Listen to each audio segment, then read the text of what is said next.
వరంగల్ శివారు మామునూరు వద్ద ఘోర రోడ్డు ప్రమాదం జరిగింది. భారత్ పెట్రోల్ పంపు సమీపం ఆటోను రైలు పట్టాల లోడుతో వెళ్తున్న లారీ ఢీకొట్టింది. ఈ ప్రమాదంలో ఆటోపై రైలు పట్టాలు పడ్డాయి.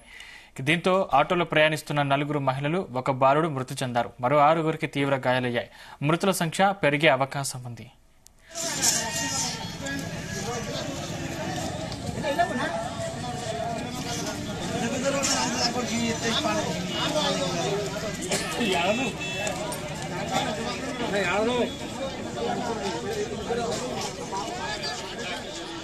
వరంగల్ శివారు మామునూరు వద్ద ఘోర రోడ్డు ప్రమాదం జరిగింది. భారత్ పెట్రోల్ పంపు సమీపంలో ఆటోను రైలు పట్టాల లోడుతో వెళ్తున్న లారీ ఢీకొట్టింది.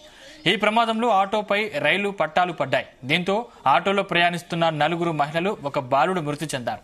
మరో 6 తీవ్ర గాయాలయ్యాయి. మృతుల సంఖ్య మరింత పెరిగే అవకాశం ఉంది.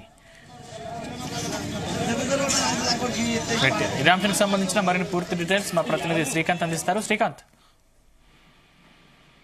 వరంగల్ నుంచి ఖమ్మం వెళ్లేటువంటి జాతీయ రహదారిపై ఈ రోజు కొద్దిసేపటి క్రితం కూడా భారీ ప్రమాదం అయితే జరిగిందని చెప్పొచ్చు. ఇందులో ఉన్నటువంటి ఖమ్మం నుంచి వరంగల్ వెళ్లేటువంటి లారీలో రైలు పట్టాలతో వెళ్తున్నటువంటి లారీ అదుపు తప్పి పక్కన ఉన్నటువంటి 2 ఆటోలపై పడడంతో అక్కడ ఉన్నటువంటి ఆటోలో ప్రయాణిస్తున్నటువంటి సుమారుగా 10 మందికి పైగా అందులో ప్రయాణిస్తున్నారు. అందులో ఇప్పటికైతే ప్రస్తుతానికి అందులో 4 మహిళలు, మరొక బాలుడు, 5 మృతి చెందినట్లుగా సమాచారం అవుతుంది. మరికొంతమంది అక్కడే పట్టాల కింద పడినట్లుగా తెలుస్తుంది. వారందరినీ కూడా క్షతగాతులను కూడా వారందరూ తీసే ప్రయత్నం అయితే కొనసాగుతూ అందులో ప్రస్తుతానికి మాత్రం 5 అయితే మృతి చెందినట్లుగా తెలుస్తుంది. రైలు పట్టాల కింద మరి ఎంతమంది ఉన్నారో ఇంకా సమయం పట్టే అవకాశం ఉంది. అవన్నీ కూడా క్లియర్ చేసే అవకాశం ఉంది. ఎందుకంటే జాతీయ రహదారిపై కూడా నిత్యం వెహికల్స్ అయితే వెళ్తుంటాయి. వెళ్తున్న క్రమంలో కూడా ఖమ్మం నుంచి వరంగల్ వెళ్తున్నటువంటి హైవే పైన ముందు 2 ఆటోలు వెళ్తున్నాయి. ఆటోలు వెళ్తున్నటువంటి క్రమంలో ఇక్కడ నుంచి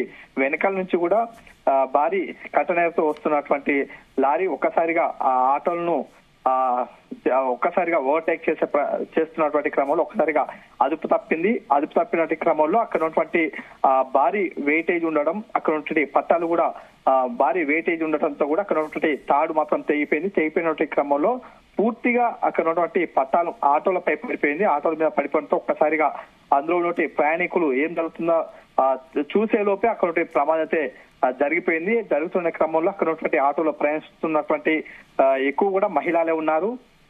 అందులో 4 మహిళలు, మరోవైపు ఒక బాలుడు, అదే విధంగా మరికొంతమంది అందులో ఉన్నట్టుగా తెలుస్తుంది. వారందరినీ కూడా బయటికి తీసే ప్రయత్నం చేస్తున్నారు. అందులో ఉన్నటువంటి ఆటోలు పూర్తిగా నుజ్జుగా మారిపోయాయి. మరికొంతమంది వారందరినీ కూడా సహకారాలు చేస్తున్నారు. అక్కడ పక్కన ఉన్నటువంటి మామూలు సంబంధించినటువంటి పోలీసు బెటాలియన్ ఉన్నటువంటి పోలీసులు, అదేవిధంగా పక్కన ఉన్నటువంటి ప్రయాణికులు కూడా అక్కడ ఉన్నటువంటి క్షతగాతులను కూడా తీసే ప్రయత్నం చేస్తున్నారు. అందులోటువంటి వారందరినీ కూడా తీసి కొంతమంది ఇప్పుడు ప్రస్తుతానికి మాత్రం ఒక 6 మాత్రం వరంగల్ ఉన్నటువంటి ఎంజిఎం ఆసుపత్రికి అయితే తరలించి చికిత్స చేస్తున్నారు. మరికొంతమంది పట్టాల కింద ఉన్నట్లుగా తెలుస్తుంది. ఎందుకంటే పక్కనే ప్రయాణించేటువంటి వారు కూడా చెప్తున్నటువంటి సమాచారం మేరకు అయితే ఉన్నటువంటి ఆటోలో ఉన్నటువంటి మరికొంతమంది అందులో ఉన్నట్టుగా వారు చెప్తున్నటువంటి క్రమంలో రైలు ఉన్నటువంటి పట్టాలను కూడా తీసే ప్రయత్నం కొనసాగుతుంది. ఇప్పటికైతే ట్రాఫిక్ కూడా భారీగా స్తంభించిపోయింది. అక్కడ ఉన్నటువంటి ప్రమాదం జరిగిన నేపథ్యంలో అక్కడ ఉన్నటువంటి వారి పోలీసులు కూడా ట్రాఫిక్ ను క్లియర్ చేసే ప్రయత్నం అయితే కొనసాగుతుందని చెప్పొచ్చు. శ్రీకాంత్, లారీ డ్రైవర్ ని అదుపులోకి తీసుకున్నారా? ప్రస్తుతానికి మాత్రం అక్కడ నుండి లారీ డ్రైవర్ అయితే అదుపులోకి తీసుకునే క్రమంలో అతను ఏదో మద్యం మత్తులో ఉన్నాడా, లేకపోతే అదుపు తప్పిందా, మరి ఏదైనా ప్రమాదం వేరే ఏమైనా జరిగిందా, పూర్తి స్థాయిలో కూడా డ్రైవర్ అయితే పోలీసు అయితే ప్రశ్నిస్తున్నారు. ప్రస్తుతానికి మాత్రం డ్రైవర్ ను పోలీస్ స్టేషన్ పరిధిలో అదుపులో అయితే తీసుకున్నారని చెప్పవచ్చు. Thank you Srikanth.